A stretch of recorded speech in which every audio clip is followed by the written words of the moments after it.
පාර්ලිමේන්තු මන්ත්‍රී මරික්කාර් කියනවා අනුර කුමාර දිසානායක ජනාධිපතිවරයා වතු ප්‍රදේශවලට ගිහිල්ලා ඒ වතුකම්කරුවෝ මුණ ගැහිලා ඔවුන් එක්ක සුවදව කතා කරාම ඊට පස්සේ ලයින් කාමර වලට ගිහිල්ලා කෑම කෑවා කියලා ඒක ජනාධිපතිවරයෙකුට පට්ට ලැජ්ජාවක් කියලා. ඇත්තටම රජෙක් ගිහිල්ලා ඒ රටේ නිෂ්පාදනයට දායක වෙන මූලාශ්‍රයන් නියුක්ත වෙන කම්කරුවෝ හම්බෙලා ඒ මිනිස්සුන්ගේ වැටු වැඩි කරපු නායකයෙක් විදිහට ඒ මිනිස්සුන්ට ලොකු ආර්ථික තත්ත්වයක් නිර්මාණය කරපු නායකයෙක් විදිහට මුණ ගැහිලා කතා කරලා ඒ මිනිස්සුත් එක්ක තේ කෝප්පයක් බොන එක සමහර മന്ത്രിවරුන්ට දරා ගන්න බෑ. මරික්කාර්ලා නියෝජනය කරන සමගි ජන බලවේගී එහෙම මිනිස්සු නැහැ. ඒක තමයි ඒගොල්ලන්ගේ ප්‍රකාශයෙන් පේන්නේ. ඔය දෛනික වැටු රුපියල් 200ක් රජයේ ගෙවන්න වතුකම් කරුවන්ට තීරණය කළා අවමපඩිය දිනකට 1750 දක්වා වැඩි කිරීම ඒ කම්කරුවන්ට දෙවිච්ච සිහිනයක්. ඒක හුඟක් ආණ්ඩු විසින් දෙනවා කිය ගිහිල්ලා ඒ කැරට් වලේ පෙන්නුව මිසක් දුන්නේ නැහැ. ජනාධිපතිතුමාට ඒක පුළුවන්කම ලැබුණා ඇගේ අයවැයෙන් දෙන්න බහුතරයක කැමැත්ත මත. ඒක දෙන්න තීරණය කළා විතරයි ඔය සමගි ජන බලවේගයේ ලොක්කන් ඉඳලා පල්ලෙහාට සියලුම අය උසාවි යන්න හැදුවා. අල්ලස් දෙපාර්තමේන්තුවට ගියා. පාර්ලිමේන්තුව ඇතුළේ මහා දැවැන්ත උද්ඝෝෂණයක් කරා මෙන්න මේක දෙන්න එපා කියලා කියන්නේ. අවසානයේදී කොහොම හරි ආණ්ඩුව දිනුවා කම්කරුවන්ගේ අතර ඒක ලැබුණා. අද කම්කරුව අතර මහා දැවැන්ත ආදරයක් ගෞරවයක් ජනාධිපතිතුමා ඇතුළු ඒ ආණ්ඩුවට තියෙනවා. දැන් මෙයාලා මේ කරපු වැඩෙන් ඒ ඡන්ද මේගොල්ලන්ට නැති වුණා කියන බියක් තියෙනවා. ආයේ ගිහිල්ලා මැතිවරණ ව්‍යාපාරයේදී මේ මිනිස්සු හම්බෙලා මේගොල්ලන්ගේ පක්ෂ නියෝජිතයන්ට ඡන්ද ලබා ගන්න බැහැ කියන විශ්වාසය දැන් තියෙනවා. මොකද සමගි ජන බලවේගයේ නායකයෝ ඇතුළු සියලු කණ්ඩායම් කරොත් කරන්නේ පිස්සු වැඩක්නේ. ගොන් වැඩක්. Tamanට තියෙන ඡන්ද ටිකත් නැති කරගන්න තමයි තැනකට ගිහිල්ලා කතාවක් කරොත් ඒක කරන්නේ. මාධ්‍ය ඉස්සරහට අවිල්ලා කතාවක් කරොත් ඒක කරන්නේ. ක්‍රියාවක් කරොත් ඒක. මේ හැම එකෙම අවසාන ඵලය වෙන්නේ Tamanට තියෙන ජනමතයේ ටික ටික අඩු වෙන එක. දැන් අද ලොකුවට අභියෝග කරනවානේ මැතිවරණයක් આવුත් අපි බලා ගන්න කියලා. මොනව බලා ගන්න තියෙන ටිකටත් කෙලවෙලා යනවා අනිවාර්යෙන් ඊළඟට මැතිවරණය ආපුවම. මොකද මිනිස්සුගේ හදවත් තුළ ජීවත් වෙන්න ඕනේ දේශපාලනයේදී. දේශපාලනය කියන්නේ ජනතාව එක්ක කරන ගනුදෙනුවක්නේ. ජනතාවගේ සුභසිද්ධියට දේශපාලඥයෝ කටයුතු කරන්න ඕනේ.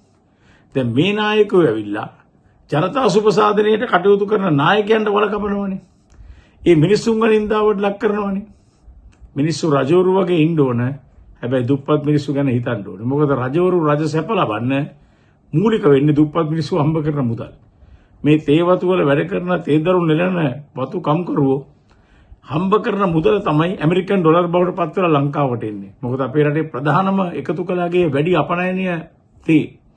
තේ අපි පිටරට වලට යවුවම අපේ ඩොලර් වලින් ආදායම එනවා.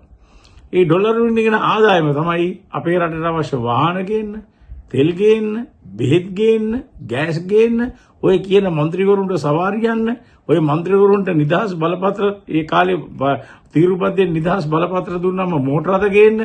ඒ මෝටර රථයක් ඉල්ලලා රනිල් වික්‍රමසිංහ ගාවට හොරෙන් ඇඬුවත් එක්කම ඔය මෑන් නියෝජනය කරන්නේ සමගි ජන බලවේගයේ වේදිකාව රනිල්ට කුණු හොරෙන් බැලලා හැන්දෑවට ගෙදර කියලා කියනවා අනේ සර් මට පර්මිට් එක දෙන්න කියලා. ඔන්න ඔකුන්ගේ දේශපාලනේ.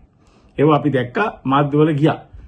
එතකොට මේ මිනිස්සු අර තේ වතුකම් කරුවෝ දුක් විඳින වතේ කරකැටෙනකන් දලු කඩලා පැල හිටවලා පැල වලට පොර දාලා ඔවුන් දුක් විඳලා හම්බ කරන ඇමරිකන් ඩොලර් ටිකෙන් මේ මිනිස්සු සැප විඳිනවා.